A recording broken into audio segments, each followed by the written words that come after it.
Controller cameră, o să vă prezint rapid meniul. Aici avem diagrama, are funcția de auto-zoom, astfel încât putem avea aproximativ 19 ore maxim în diagramă. Aici avem ce funcții avem pornite, ora, umiditatea, temperatura, de cât timp funcționează, al câtelea ciclu, al câtelea segment.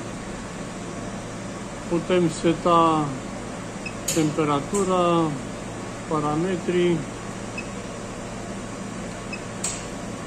diagrama. După care avem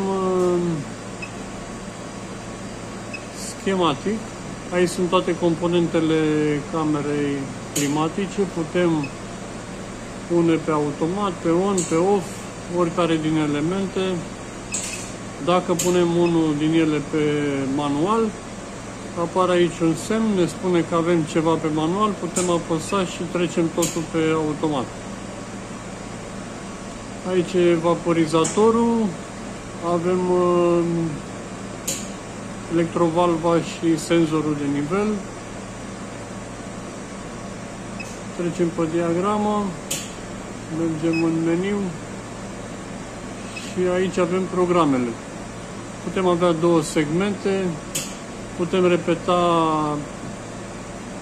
până la 99 de cicluri. Setări, folosim sau nu user și parolă, după cât timp să facă auto-logout. Folosim imprimarea datelor pe hârtie termică.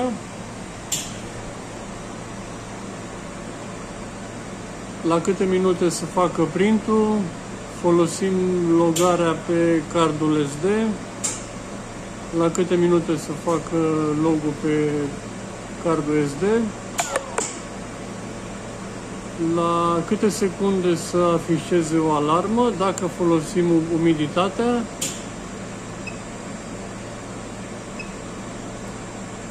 Aici sunt datele despre client care apar pe bon.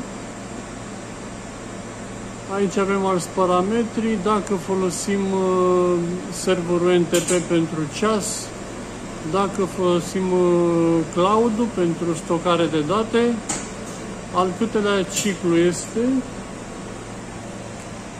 Aici avem datele stocate în cloud, unde putem descărca foarte ușor datele.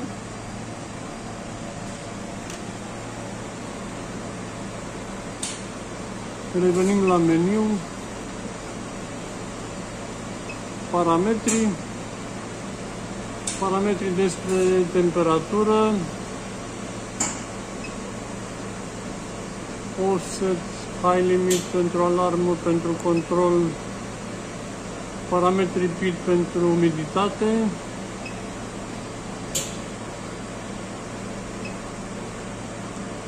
parametrii PID pentru scare și răcire,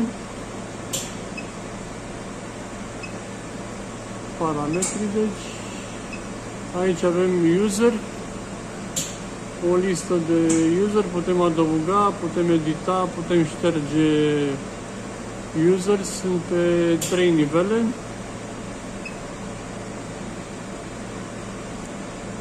Putem porni automat camera climatică la o anumită oră. Aici setăm automat data și ora. Are funcție de watchdog. Sunt două microprocesoare. Când unul încetează să mai funcționeze, celălalt îl resetează.